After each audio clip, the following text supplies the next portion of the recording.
ये मरे तो एक दूसरा पैदा, वो कौन है? इसके मरने से सुरती स्थिर हो जाएगी, सुग्रीव स्थिर हो जाएगा। सुग्रीव जब स्थिर होगा, सूरत समाधि लग जाएगी, तो उसमें अंग गदगद होने लग जाते हैं।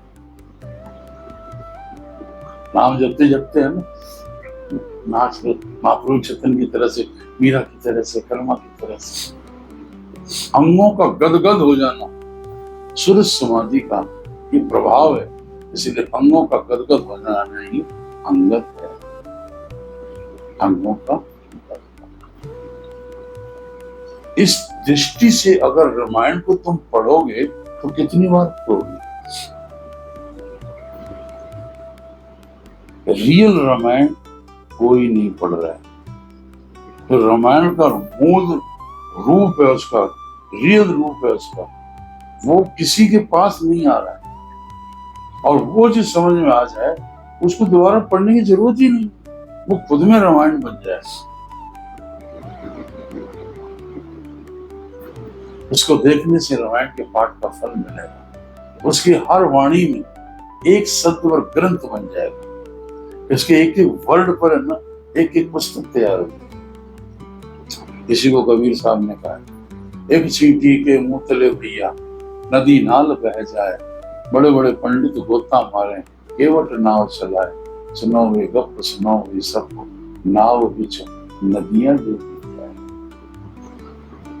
अब इसको कोई कह दे कि कबीर ने गप मारा है, वर्ल्ड का माना हुआ महापुरुष जिसके जन्म का प्रमाण नहीं है, कबीर गर्भ से जन्म नहीं हुआ, और जिसका मृत्यु का प्रमाण नहीं है, चादर हटाई तो 2 फूल मिले थे, वो गप मारेगा। आने वाले भविष्य में कबीर अवतार घोषित होगा, 24 अवतार मारे माने जाते। देखना आने वाली पीढ़ियों कबीर को लोग 25वां अवतार।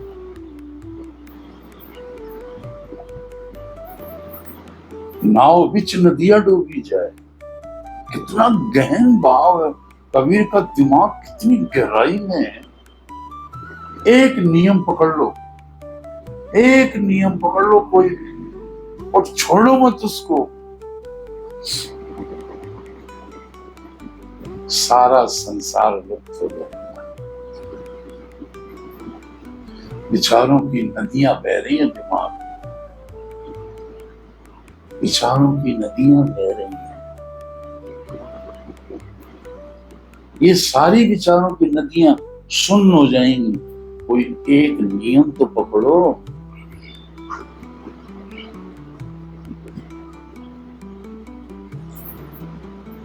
कोई व्यक्ति ऐसा बताओ कि जिसने होश संभाला तब से एक नियम पकड़ा और 85 साल की उम्र तक तोड़ा नहीं, और उसकी मोक्ष न हुई हो, गारंटी ऐसी, उसकी इच्छा नहीं थी।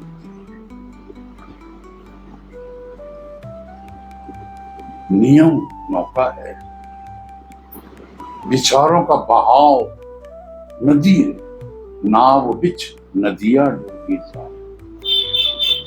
कितनी गहन सोच है कबीर की। वो बाहर के पॉइंटों के माध्यम से हमारे अंदर के स्वरूप को दिखा रहा है। अब इन चीजों को इस तरह से सुनते हैं, फिर हम अपने को झांक के देखेंगे, क्या लगेगा? पशु है, 2 पैर के पशु है, खा लेते अगले थे, मुंह लेते, खा लेते अगले थे, बहु लेते, खा लेते अगले लेते, ये मेरा है, ये तेरा है, ये मेरा है, तेरा है, वो साला ऐसे कर दिया, वो साला ऐसे कर दिया, कभी ऐसे करते करते, ये नौटंकी करते करते सारा जीवन बिता दिया। अब तुम्हारे दिन और रात की जो फाइल है ना, वो एग्जामिनर के पास जाएगी। एग्जामिनर जो फाइल को चेक करेगा, वो तो फेंक देगा उस किताब। हर पन्ने पर एक ही बात, एक पन्ने के 2 भाग हैं, तो 24 घंटे में दिन और रात, दिन में क्या किया वही वही, रात को क्या किया वही वही वही वही वही वही वही वही वही वही, हर पन्ने पर वही वही वही वही। एग्जामिनर थक जाएगा, वही छोड़ देंगे, फेल कर देंगे। यही कहानी तो हमारी तुम्हारी की तो है।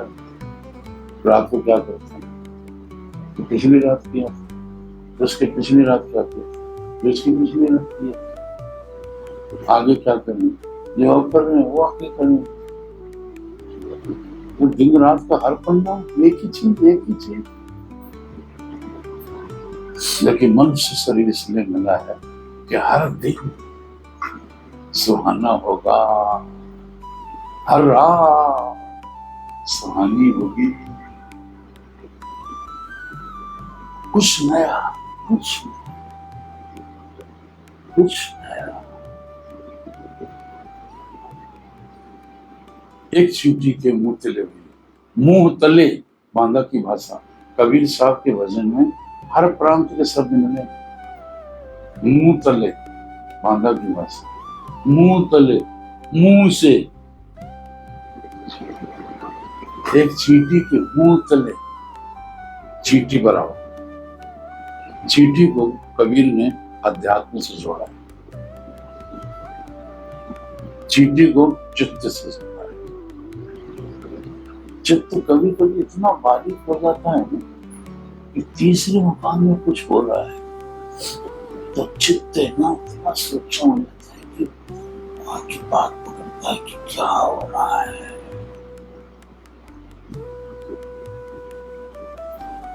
और चित्त कभी कभी इतना बड़ा हो जाता है, कांच के बराबर। 10 बोरी आप नमक की रखो, उसमें कहीं 1 किलो पोटली चीनी की रखो, चींटी में कुछ नहीं होता है, पेट में गांठ होती है, कुछ नहीं होता है। सबसे बारीक कौन है, चींटी। कभी हमने इस बात को सोचा कि छोटी सी और 10 बोरी नमक की है, उसके बीच में 100 ग्राम चीनी रखी है और वो वहां चले गए।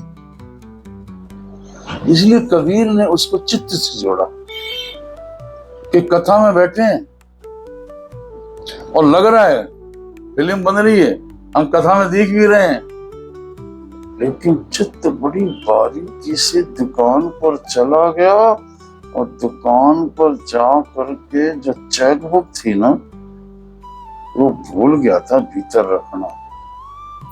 तो वहां जाकर के चेकबुक कोई उठाता नहीं, उस चेकबुक का ही ध्यान कर रहा है। ऊपर से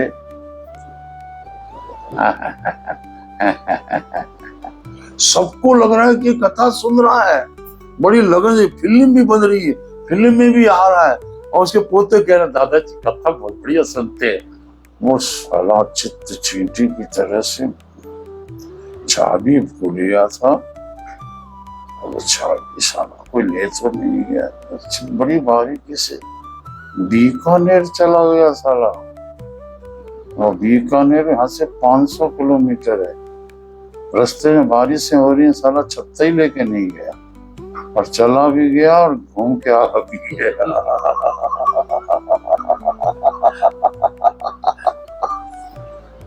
चींटी। अगर ये चित्त उस चेतन से जुड़ जाए, ईश्वर अंश जीव अविनाशी, चैतन्य अमल सहज सुख राशि, ये जीव का स्वरूप है। अगर चित्त उस चैतन से जुड़ जाए तो सुनने अले सुनने गैले सुन्न भैल परवेशी, कह कबीर सुनो वे साधु कमी रही ना बेसी। चित्त चैतन से जुड़ते ही समा गया। हेरत हेरत हे सखी गया कबीर हिराए, बूंद समानी समुद्र में सोकत हेरी जाए। चित्त जब उस चेतन से जुड़ जाता है तो वो चेतन चित्त में आकर के बोलने लग जाता है, और जब वो चेतन ब्रह्म चित्त में आके बोलने लग जाता है उसके एक एक शब्द पर ग्रंथ बन जाते हैं। तो एक चींटी के मुंह तले भैया एक चित्त उस चेतन से जुड़ गया, उसके मुंह से एक एक शब्द पर ग्रंथ बन जाते हैं। नदी नाल बह जाए, बड़े बड़े ग्रंथों की नदियां बहने लग जाती हैं। बड़े बड़े पंडित गोता मारे, उसके शब्दों और बड़े बड़े विद्वान शास्त्रार्थ करते हैं, तर्क पर तर्क करते हैं, लेकिन उसकी वाणी का अंत नहीं पाते हैं। बड़े बड़े पंडित गोता मारे, केवट नाव चलाए, लेकिन कर्तव्य परायण व्यक्ति, कर्तव्य परायण साधक, वो नियम की नौका पर बैठ करके उसकी वाणी के द्वारा अपनी मोक्ष पा जाता है। एक चींटी के मुंह तले भैया नदी नाल बह जाए, बड़े बड़े पंडित गोता मारे, केवट नाव चलाए। कितनी सेंसफुल बात है। तो कबीर क्या था?